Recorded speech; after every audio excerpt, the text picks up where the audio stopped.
नेपाल अधिराज्यभरिमा चाहिँ मेरो गाउँ मेरो ठाउँको मान्छेहरू जति शिक्षित चाहिँ कुनै पनि जिल्ला कुनै पनि ठाउँको मान्छेहरू छैनन् र यो कुरामा म विश्वस्त छु र यो कुरामा तपाईँहरूलाई प्रुभ गरेर पनि देखाउँछु है।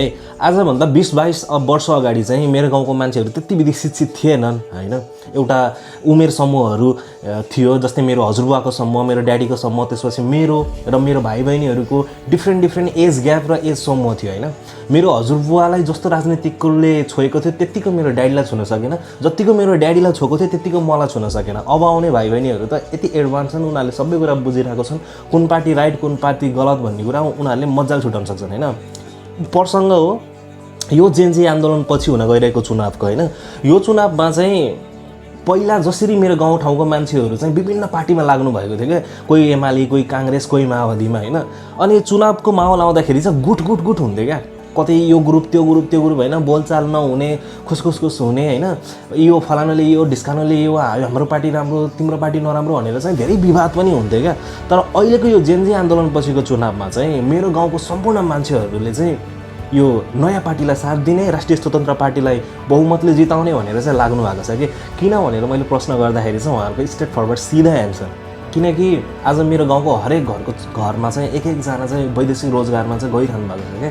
अनि उहाँहरूले मलाई भन्नुभयो मेरो सन्तान मेरो छोरीलाई मैले एयरपोर्टमा छोड्न जाँदाखेरि मेरो मुटुको टुक्रा नै मैले त्यहीँ छोडेँ, आज गुमाउँदैछु जस्तो हुन्थ्यो, यति गाह्रो हुन्थ्यो, आँसु रोक्न सक्थेन, मन थाम्न सक्थेन। उनीहरू मरेर गएको त हैन नि त, आफ्नो भविष्य बनाउन गएको हो हैन। तर पनि यस्तो गाह्रो हुन्थ्यो कि मेरो मुटु नै यहीँ चुडिँदैछ, यहीँ नै म सकिँदैछु जस्तो हुन्थ्यो क्या, मेरो केही इम्पोर्टेन्ट अङ्ग छुट्टिँदैछ मबाट जस्तो हुन्थ्यो भाइ। जेनजी आन्दोलनमा जसरी सरकारको दमन भयो, नेपाली जनताको छोरीमाथि जसरी गोली चलाएर प्रहार गरेर चाहिँ त्यत्रो जनतालाई मार्दा पनि आज पनि त्यो सरकारले के भन्छ भन्दाखेरि यिनीहरू सबै चाहिँ आतङ्ककारी हुन्, यिनीहरू सबै संसद भवन सरकारी धन सम्पत्ति लुट्न क्षति गर्न आएको थियो, त्यसैले गोली चलेको भनेर चाहिँ सरकारहरू उभिन खोजिरहेको छ। त्यति बेलाको प्रधानमन्त्री कुन थियो? एमालेको केपी शर्मा ओली भने। गृहमन्त्री को थियो? काङ्ग्रेसको रमेश लेखक गृहमन्त्री थियो। अब यति ठुल्ठुलो पार्टीहरूको प्रधानमन्त्री गृहमन्त्री यिनीहरूको सर्भरमा चाहिँ जसरी गोली चलेर हत्या गराइयो हैन। अब यही पार्टीहरूलाई चाहिँ हामीले फेरि बहुमत दिने, फेरि यही पार्टीलाई चुनावमा भोट दिने, यो पालि बरु म मेरो हात काट्छु तर म नयाँ पार्टीलाई साथ दिन्छु, नयाँ पार्टीलाई एकचोटि हामी ट्राई गर्न सक्छौँ, एकचोटि हेर्न सक्छौँ भनेर चाहिँ कस्तो अचम्म क्या। सम्पूर्ण मेरो गाउँको मान्छेहरूले चाहिँ यो पालि राष्ट्रिय स्वतन्त्र पार्टीलाई मत दिने रे।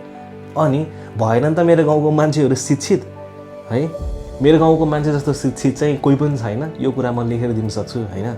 मेरो गाउँको मान्छेहरूले यसपालि राष्ट्रिय स्वतन्त्र पार्टी नयाँ पार्टीलाई साथ दिँदै हुनुहुन्छ र यदि तपाईँको गाउँठाउँको मान्छेहरू पनि यस्तै हुनुहुन्छ भने प्रुभ मी रङ, मलाई गलत देखाउनुहोस्।